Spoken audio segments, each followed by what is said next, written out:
नमस्ते योगीज, कैसे हैं आप सभी। स्वागत है आपका आज के अभ्यास में। आज हम योग करेंगे आत्मविश्वास, जिसको हम सब सेल्फ कॉन्फिडेंस के नाम से जानते हैं। अगर आपको दूसरों के सामने बात करने में झिझक होती है, किसी सामाजिक प्रोग्राम में बहुत भीड़ देख करके आपको घबराहट होने लगती है,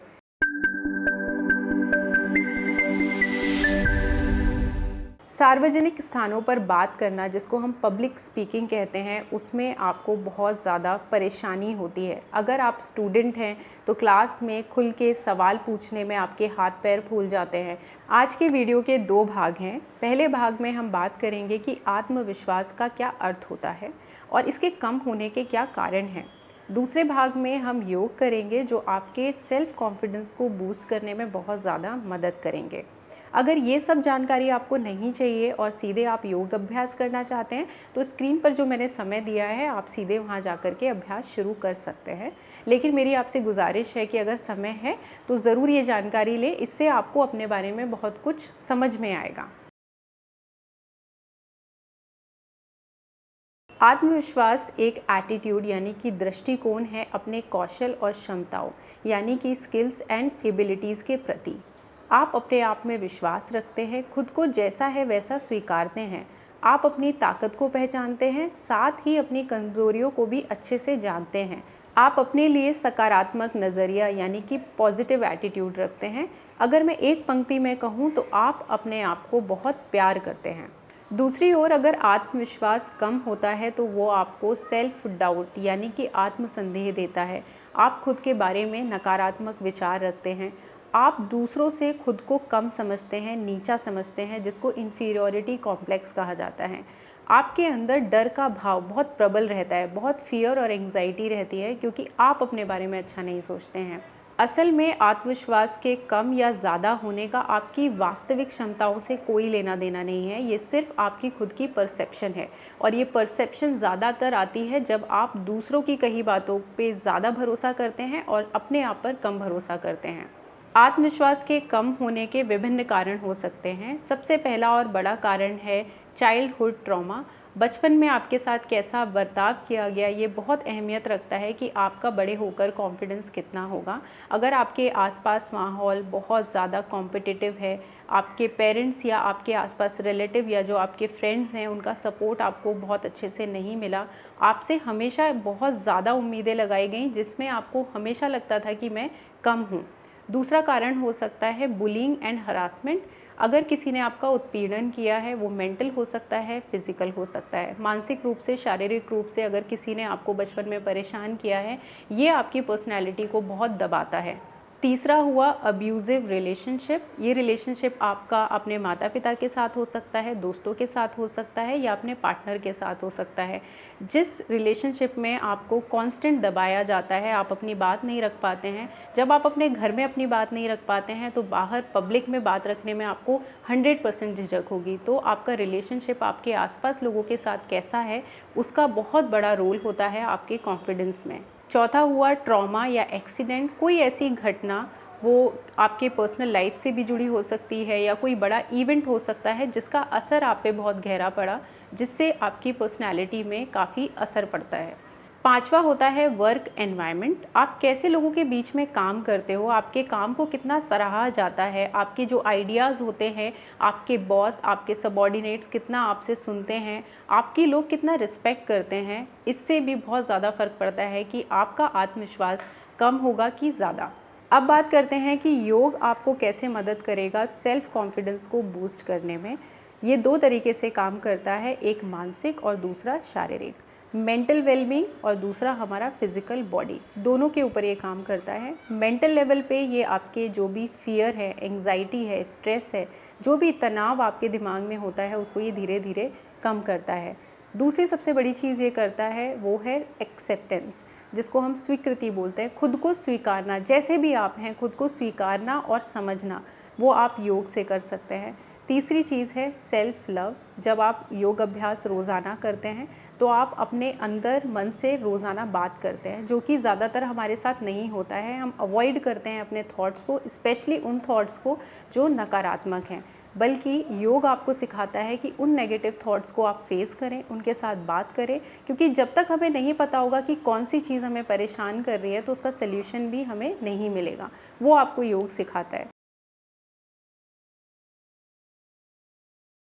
अब आ गए हैं हम वीडियो के दूसरे भाग में, जिसमें हम योग करेंगे अपने आत्मविश्वास को बढ़ाने के लिए। किसी भी कंफर्टेबल पोजीशन में आप आके बैठ जाइए। सुखासन से हम शुरू करेंगे। सबसे पहले हम 5 गहरी सांसें लेंगे। सांस लेने का जो तरीका है वो मैं आपको बताऊंगी। इसको समवर्ती प्राणायाम भी कहा जाता है, जिसमें जो सांस अंदर और बाहर ली जाती है वो एकदम बराबर होनी चाहिए।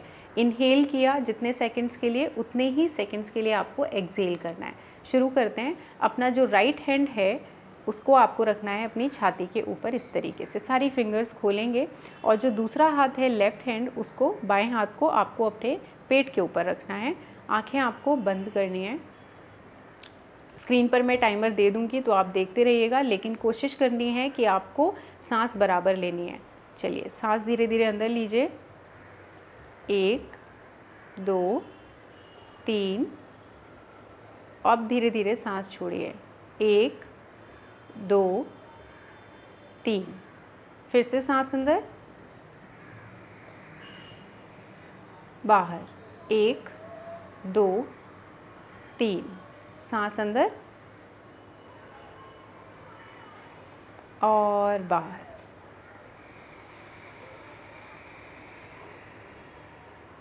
फिर से सांस अंदर, पूरा पेट बाहर आएगा और सांस बाहर। धीरे से अपनी आंखें खोलिए, हाथ आ जाएगा वापस। आज हम एक मंत्र का उच्चारण करेंगे, साथ में मेरे कीजिएगा। स्क्रीन पर भी मैं दे दूँगी, अगर आप याद कर लेते हैं तो और भी अच्छा है।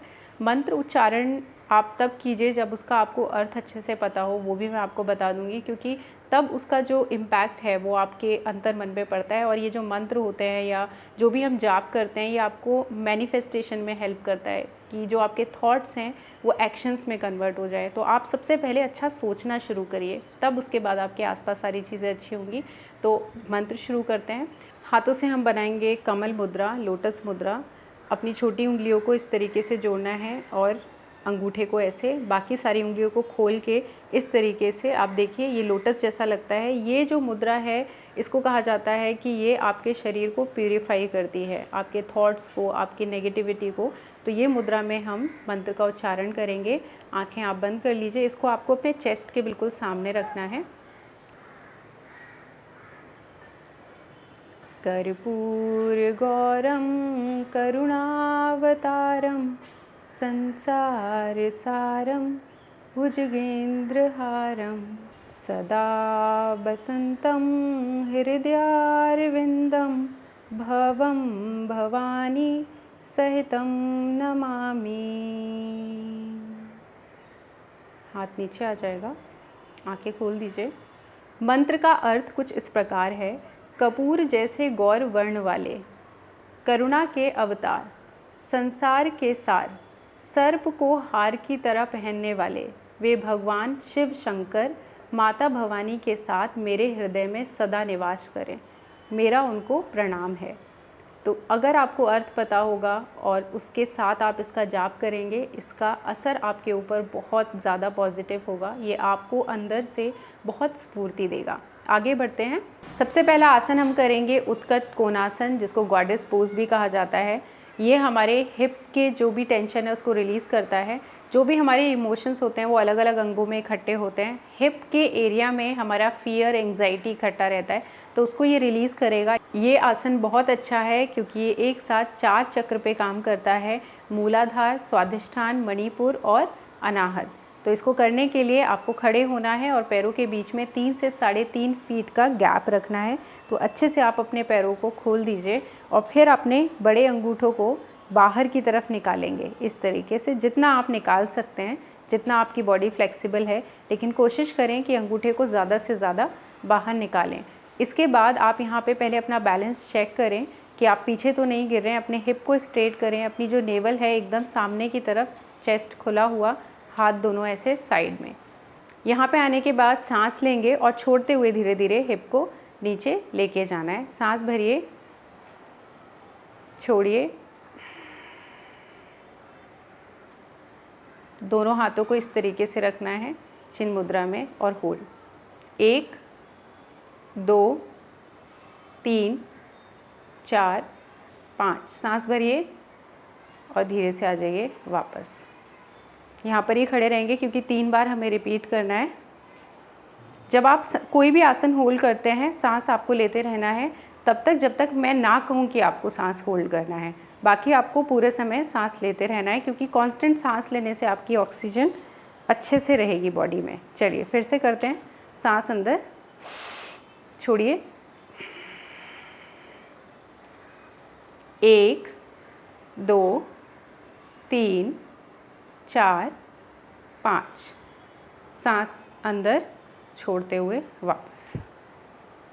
यहाँ पर ही रहेंगे। अगर आपको यहाँ पे खड़े होने में प्रॉब्लम है तो वापस पूरा आ जाएं और फिर से आप कर सकते हैं। चलिए तीसरी बार करते हैं। छोड़िए। 1 2 3 4 5। सांस अंदर, धीरे से वापस।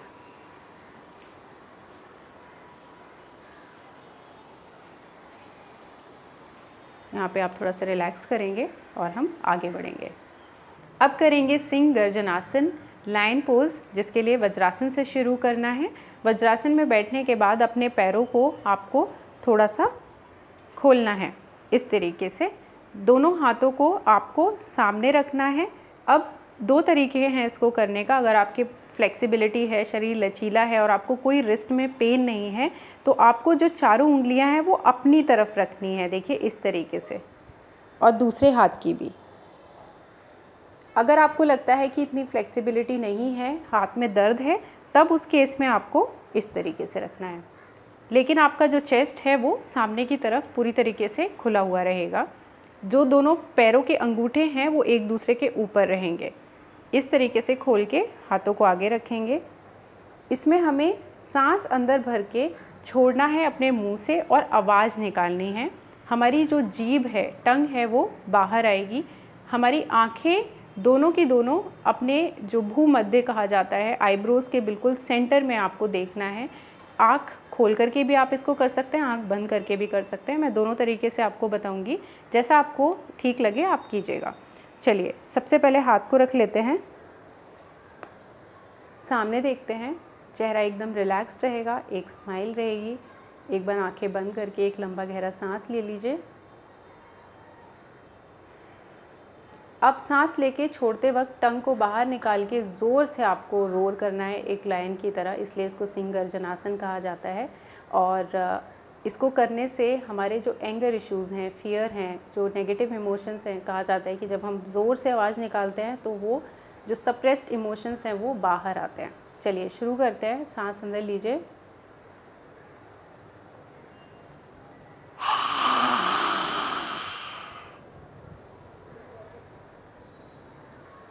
अभी जैसे मैंने आंखें खोल के किया, आंखें बंद करके एक बार बता देती हूँ। आंखें बंद करिए, सांस अंदर,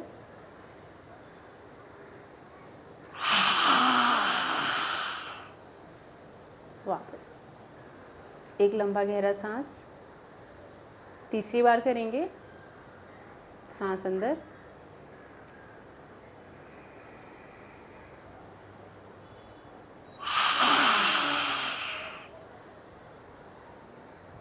धीरे से आ जाएंगे वापस। पैरों को आपस में जोड़ दें, एक लंबा गहरा सांस लें। अगला आसन है व्यग्र आसन, जिसको टाइगर पोज भी कहा जाता है। ये आसन 2 चक्र पे काम करता है, स्वादिष्ठान और अनाहत। ये हमारे इमोशंस को बैलेंस करता है, हमारे अंदर होपफुलनेस, जो सैडनेस होती है उसकी भावना को कम करता है, हमें एक आनंद की अनुभूति देता है। साथ में जो एंडोर्फिन हार्मोन मैंने आपको बताया था वो इसको करने से रिलीज़ होता है। हमारी स्पाइन के लिए अच्छा है, नर्वस सिस्टम को रिलैक्स करता है, हमारे जो पेट की मसल्स हैं, हमारे गट हेल्थ है उसके लिए बहुत अच्छा है। व्यग्र आसन करने के लिए सबसे पहले हम टेबल टॉप में आएंगे।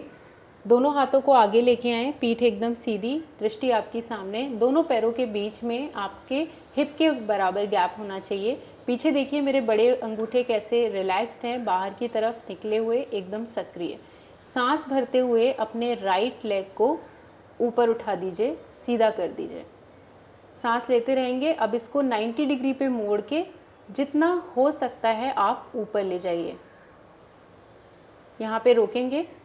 1 2 3 4 5। पैर का अंगूठा एकदम एक्टिव। सांस छोड़ते हुए नीचे आएंगे। पर जब हमने होल्ड किया था हम सांस ले रहे थे, आपको सांस नहीं होल्ड करनी है। सेम चीज़ हम करेंगे दूसरे पैर के साथ। सांस भरिए, सीधा मोड़ के पैर को ऊपर उठाएंगे। 1 2 3 4 5। सांस भरिए, छोड़ते हुए धीरे धीरे नीचे आ जाइए। अब इसका दूसरा वेरिएशन करेंगे। फिर से सांस भरिए, छोड़िए और इसको पूरा छाती तक लेके आइए। इनहेल अप,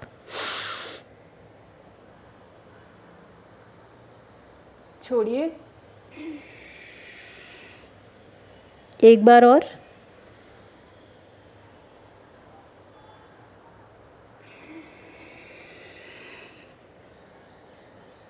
धीरे से पैर को नीचे रख दीजिए। सेम चीज़ दूसरे पैर के साथ करना है। इसका नाम टाइगर पोज इसलिए है क्योंकि कहा जाता है कि जब शेर उठता है तो वो ऐसे स्ट्रेच करता है खुद को, तो उसके ऊपर ये नाम है। सांस भरिए, पैर सीधा मोड़िए ऊपर। एक्सेल छोड़ते हुए पूरा रोल करें। इनहेल, सांस भरते हुए पैर ऊपर, छोड़िए, धीरे से पैर वापस। इसके बाद पैरों के बीच में थोड़ा सा गैप देके एक बार उत्थित बालासन कीजिए।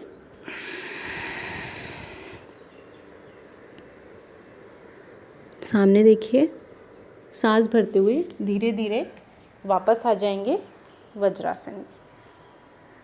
अगला आसन है पूर्वोत्तान आसन, जिसको रिवर्स प्लैंक पोज कहा जाता है। ये हमारे अनाहत चक्र पे काम करता है, जो हमारे अंदर पॉजिटिव थॉट्स लेके आता है। साथ में डोपामिन रिलीज़ करता है, जो आपके अंदर सैडनेस की भावना होती है, आपका मूड अपलिफ्ट करता है। साथ में ये आपके थायराइड और एड्रिनल जो ग्लैंड है, जो ग्रंथियाँ हैं, उनको भी एक्टिवेट करता है। बहुत आसान है। आसन शुरू करते हैं। दोनों पैर आपको सामने खोलने हैं और आपको बैठना है दंडासन में। पीठ आपकी सीधी रहेगी, पैर एकदम सामने की तरफ आपस में जुड़े हुए। दोनों हाथ आपके पीछे रहेंगे, उंगलियां आपके कूल्हे की तरफ। सांस भरते हुए आपको अपने दोनों हाथ पीछे ले जाने हैं, फिर एक्सेल करना है, छोड़ना है सांस को और फिर सांस अंदर लेते हुए अपनी बॉडी को ऊपर उठाना है। मैं आपको करके दिखाती हूँ, पहले आप देखिएगा फिर फॉलो कीजिएगा। सांस अंदर, छोड़ दीजिए, फिर सांस लीजिए। पूरी बॉडी आपको इस तरीके से उठानी है और बॉडी आपकी जो शरीर है वो एक लाइन में रहेगा। होल्ड, 1 2 3 4 5। सांस लीजिए और छोड़ते हुए वापस। जब आप ऊपर थे तो आपको सांस लेते रहना है, सांस आपको यहाँ पे होल्ड नहीं करना है। एक और बार करेंगे।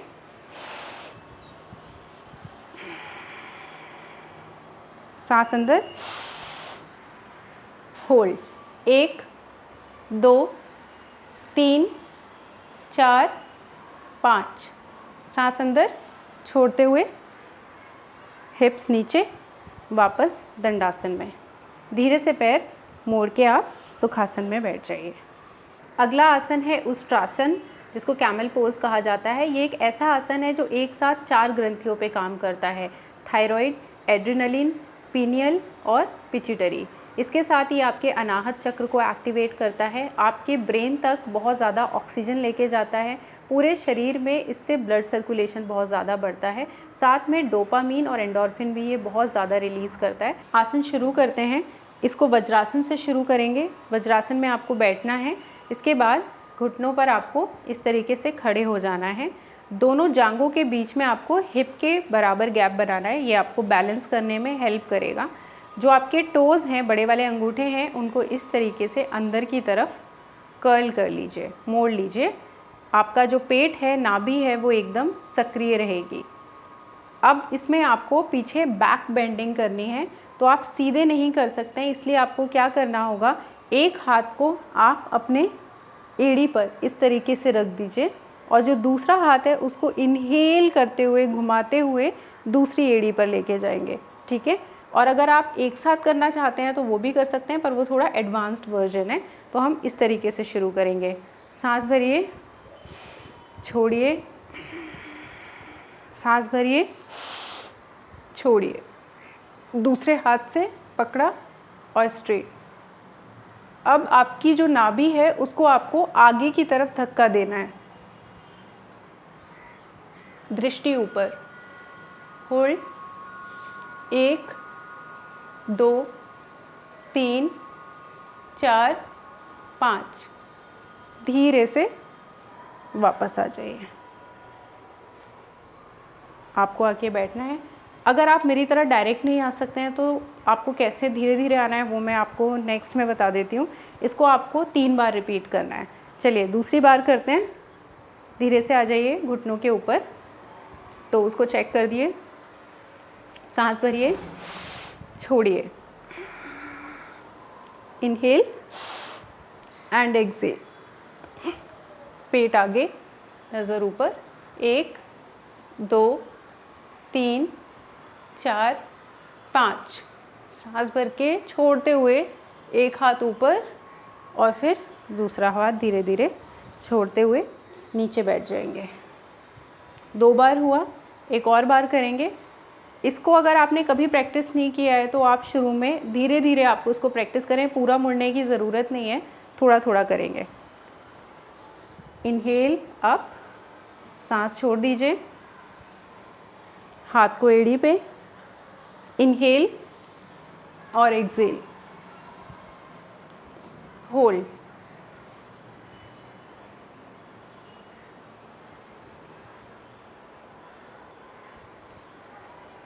धीरे से आ जाइए वापस। आंखें बंद, एक लंबा गहरा सांस ले लीजिए। यहाँ पे समाप्त हुए हमारे आसन। अब हम करेंगे प्राणायाम। सबसे पहले हम शुरू करेंगे कपालभाति से। कपालभाति हम वज्रासन में करेंगे। अगर आप वज्रासन में नहीं बैठ सकते हैं तो कुर्सी पे या सुखासन में कीजिएगा। दोनों हाथों से आप या तो चिन्ह मुद्रा बनाइए या फिर राइट हैंड को आप अपने पेट के ऊपर रखिए, जिससे आपको स्ट्रोक्स लगाना थोड़ा सा ईजी हो जाता है। इसमें सांस अंदर लेनी है और झटके से आपको सांस बाहर छोड़नी है। एक बार में हम 20 स्ट्रोक्स लगाएंगे। इस तरीके से हमें 3 सेट लगाने हैं, ठीक है। तो हमें टोटल 60 स्ट्रोक्स लगाने हैं। इस तरीके से चिन्ह मुद्रा बनाइए, पेट पे हाथ रखिए, आंख बंद कीजिए और धीमी गति से करेंगे।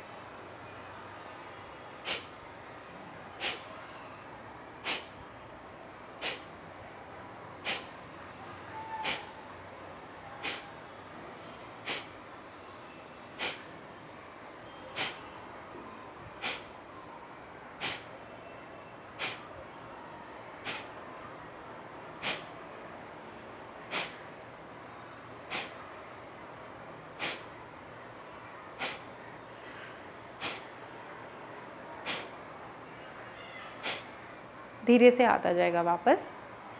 दूसरा सेट शुरू करने से पहले एक लंबा गहरा सांस ले लीजिए।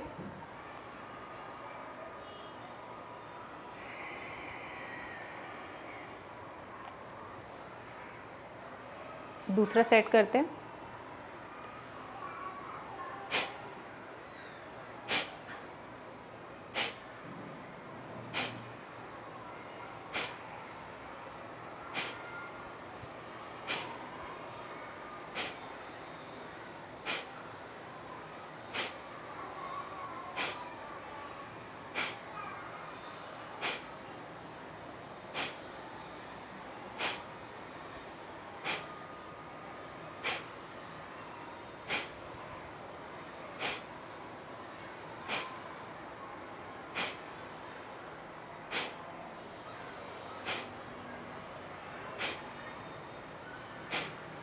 धीरे से हाथ वापस।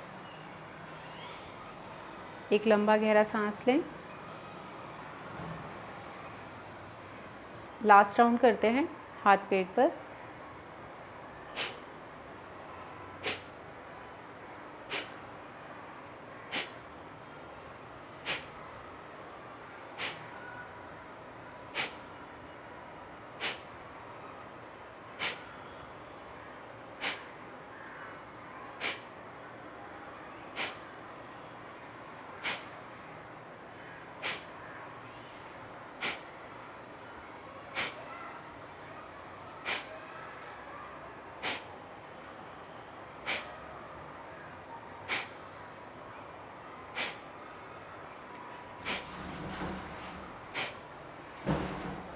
धीरे से हाथ वापस, एक लंबा गहरा सांस लेंगे और धीरे से आंखें खोल देंगे। अब हम करेंगे अनुलोम विलोम प्राणायाम। कुंभक के साथ हमें 5 साइकिल लगानी है। अनुलोम विलोम प्राणायाम का अभ्यास कर लेते हैं। हम 5 साइकिल करेंगे कुंभक के साथ। हम लगाएंगे अंतर कुंभक। सांस अंदर लेने के बाद 3 सेकंड के लिए रोकना है। सबसे पहले बनाएंगे विष्णु मुद्रा, इस तरीके से राइट हैंड से, जो लेफ्ट हैंड है उससे चिन्ह मुद्रा बना के रख लेंगे। सांस अंदर लेंगे लेफ्ट नॉस्ट्रिल से, आंखें बंद कीजिए, सांस अंदर, होल्ड 1 2 3, लेफ्ट नॉस्ट्रिल को अब बंद कर देंगे, राइट से धीरे धीरे बाहर,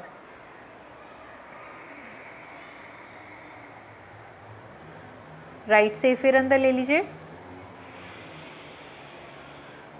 होल्ड 1 2 3, दाईं नासिका को बंद कीजिए, बाईं नासिका से बाहर,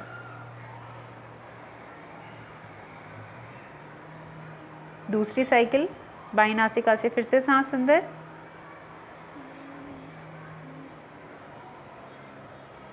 होल्ड 1 2 3,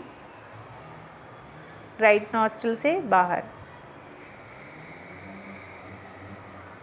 फिर से सांस अंदर, होल्ड 1 2 3, राइट नॉस्ट्रिल बंद, लेफ्ट से बाहर, फिर बाईं नासिका से सांस अंदर,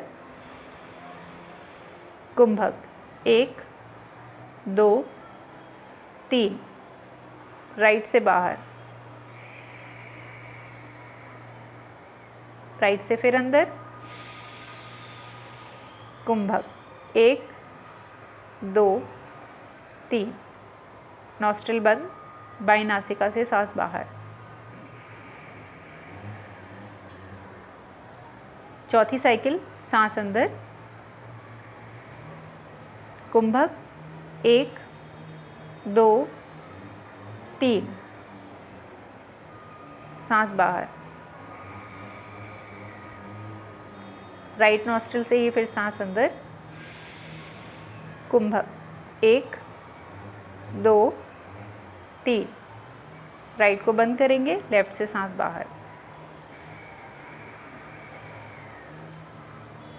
पांचवी साइकिल, इनहेल, कुंभक 1 2 3, लेफ्ट नॉस्ट्रिल बंद, राइट से सांस बाहर,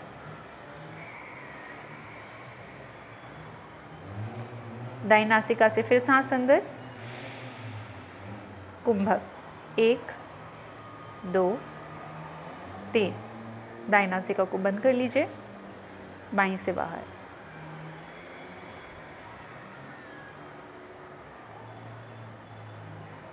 धीरे से हाथ आ जाएगा वापस, आंखें खोल दीजिए। अगला प्राणायाम हम करेंगे शीतली प्राणायाम, जिसमें जीभ की एक पाइप बना करके सांस को अंदर लेते हैं और फिर चंद्र नाड़ी से सांस को बाहर छोड़ते हैं। ये प्राणायाम हमारे शरीर को बहुत कूल डाउन करता है, फियर, एंगर जैसे नेगेटिव जो इमोशंस होते हैं उनको सप्रेस करता है। इसमें आपको सिंपल है, अगर आपको अच्छे से सीखना है तो मैं लिंक डाल देती हूँ, वहाँ देख लीजिए, पर मैं आपको बता देती हूँ। टंग से आपको इस तरीके से पाइप बनाना है, इस पाइप से सांस को अंदर लेना है। दोनों हाथों को चिन्ह मुद्रा में रखेंगे, सामने की तरफ, आंखें बंद,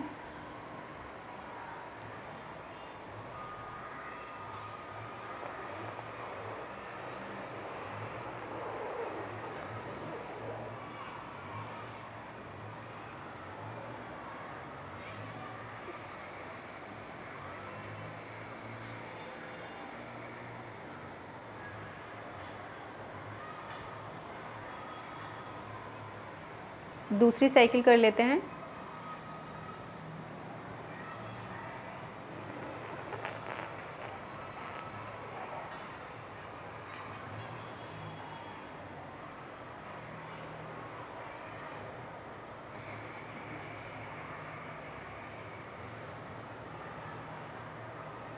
धीरे से हाथ वापस।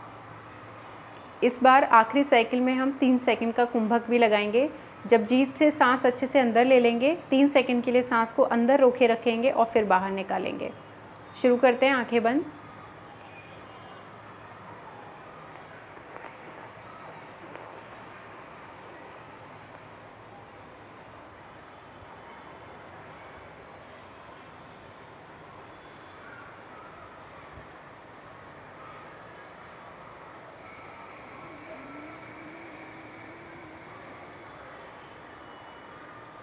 धीरे से हाथ आ जाएगा वापस, आंखें खोल दीजिए। आखिर में हम करेंगे ओम का उच्चारण। दोनों हाथों को आपस में जोड़िए, आंखें बंद कीजिए, सांस अंदर।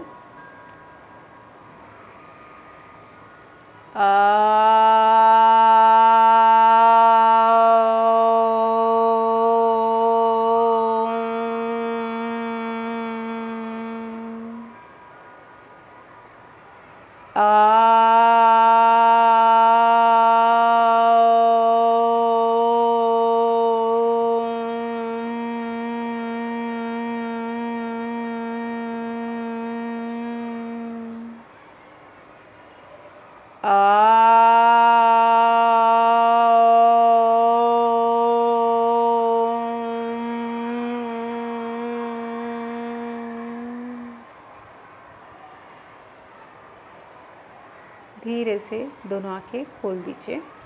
पूरा अभ्यास होने के बाद आपको कम से कम 5 से 10 मिनट शवासन ज़रूर करना है। शवासन का बहुत बड़ा रोल होता है हमें रिलैक्स करने में, तो पूरे अभ्यास के बाद शवासन आप ज़रूर कीजिए। और आपको पूरे समय अपने मन में ओम, गायत्री मंत्र या जो मैंने शुरू में मंत्र आपको बताया था शांति का, वो आप पढ़ सकते हैं। आशा करती हूँ कि आज का सेशन आपको अच्छा लगा हो। फिर किसी और टॉपिक के साथ आपको दोबारा मिलने आऊँगी, तब तक के लिए नमस्ते।